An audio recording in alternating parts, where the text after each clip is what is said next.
Hello, I'm Gil Zilkha. Welcome back to my channel, Essential Classical Music, where we look at the best recordings of the classical music repertoire. This video is taken out of my larger video on best choral recordings. I hope you enjoy it. Now we come to dun, dun, dun, dun, Ludwig van Beethoven and his colossal masterwork, the Missa Solemnis. Also known as the triathlon for choruses, probably orchestra as well. I've never played in the orchestra, but I can tell you singing in the chorus, this thing is a workout. I had no voice left after I sang this.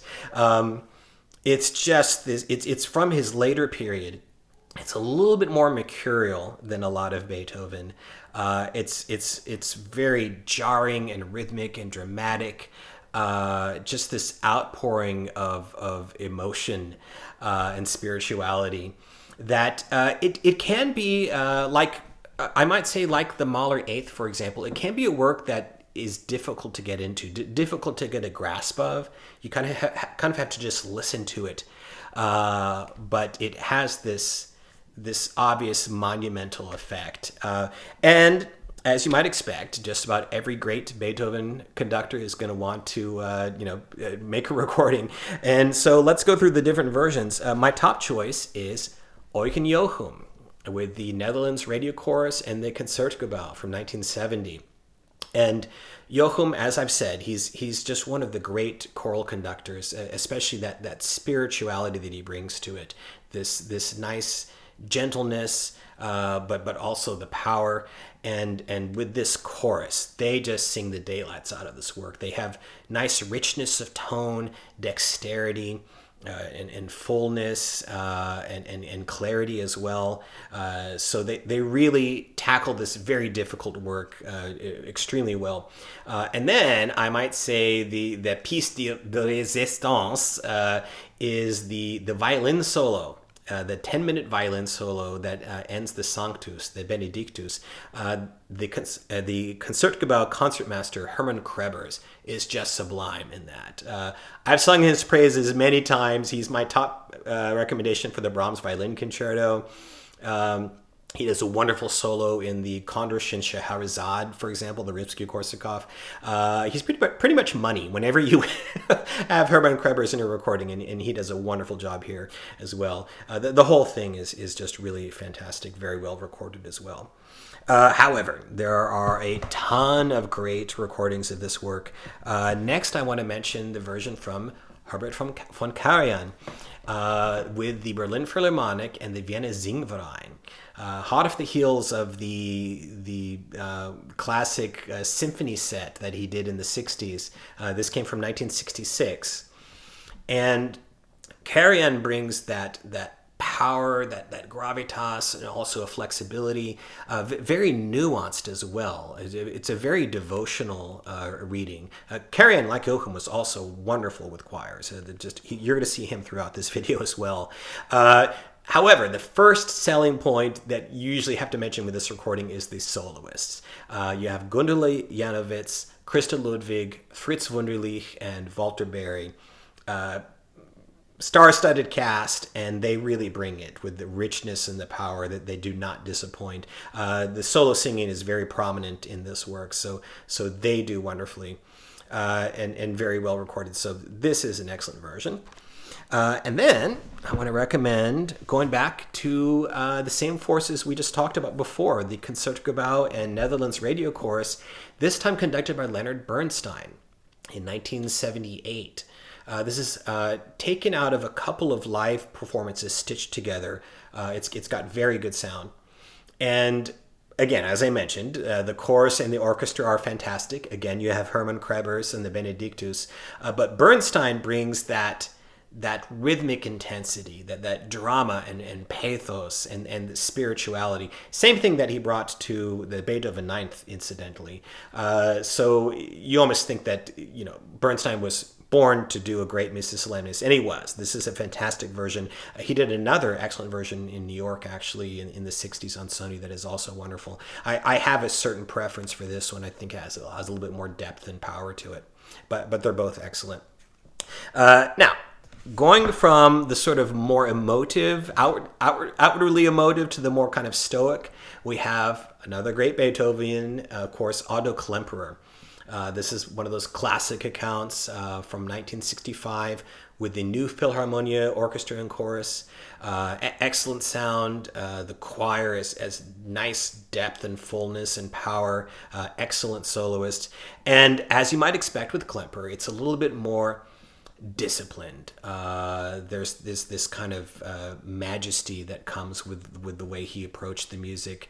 But there's a cumulative effect. For example, in the Gloria, it's very disciplined, but the climax at the end is just really glorious. So it's an approach that works well, a little bit more austere than some of the others, but I think it's one that really comes across powerfully for this work.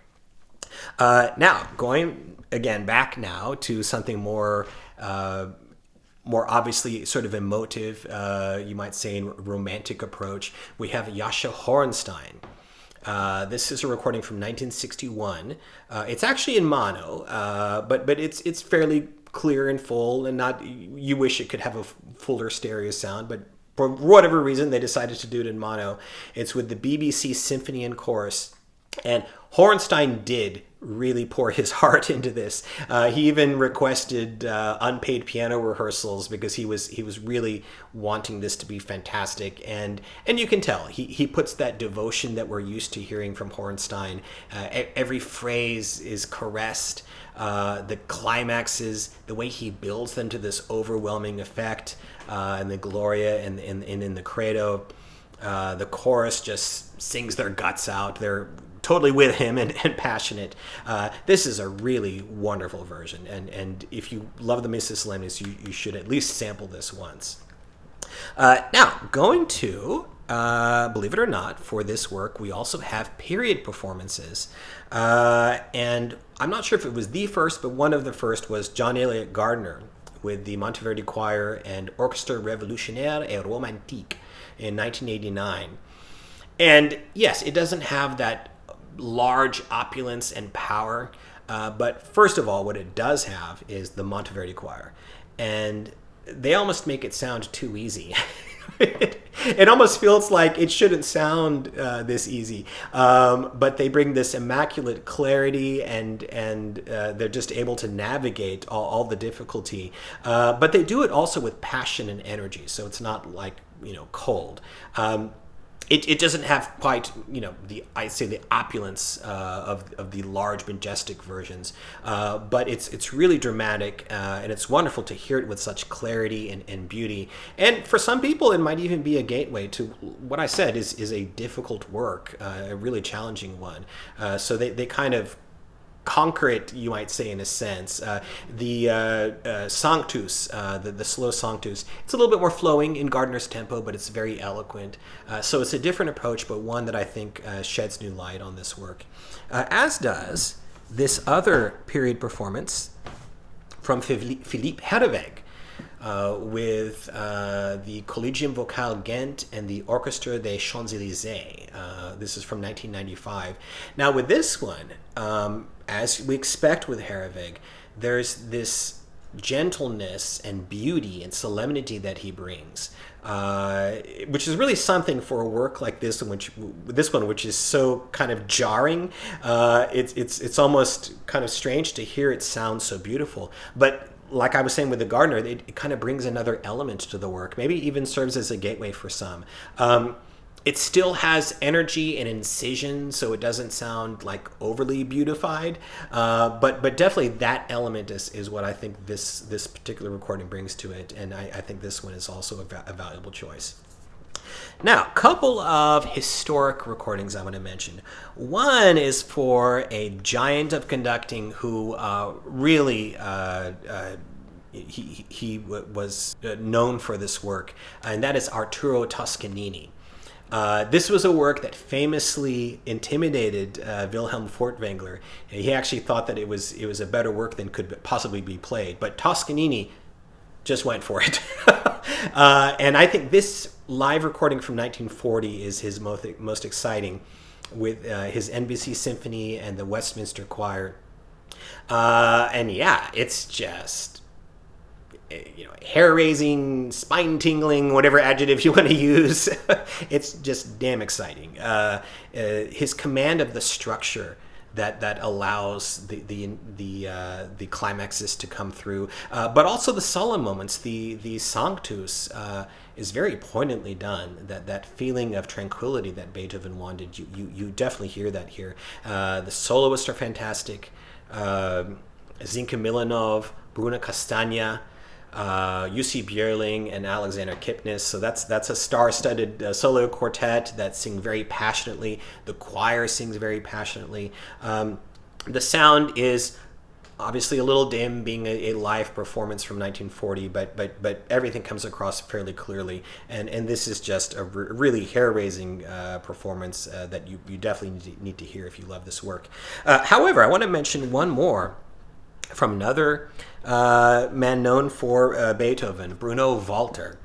And this is the younger Walter, slightly younger, the 1948, with, again, the Westminster Choir, but this time the New York Philharmonic, a live performance. And the thing about Walter is he brings in this is the younger Walter, and I think a lot of people who have heard his later stereo recordings maybe think of him as more gentle, the warm-hearted, which he definitely had throughout his career. We often think of his Beethoven Pastoral Symphony, for example. But when you listen to the younger Walter, especially in these live recordings, he could be quite exciting, and this recording is just volcanic. I would say even compared to Toscanini, there's a feeling of spontaneity, which really works in this piece especially. Also has fantastic soloists led by Eleanor Stieber and Nan Merriman. The one downside is the sound quality. Actually, even compared to the earlier Toscanini, the sound quality here is pretty dreadful, actually. It's fairly fuzzy. It's not very clear, but the performance is so powerful that once you get past that, if you can get past that, I think this is a version you should check out, especially if you love the work. It just brings that the combination of the fire and the humanity and the solemnity. It's like it all comes together in this interpretation. So a wonderful version. Thanks for watching. I wish you all a great day and happy listening.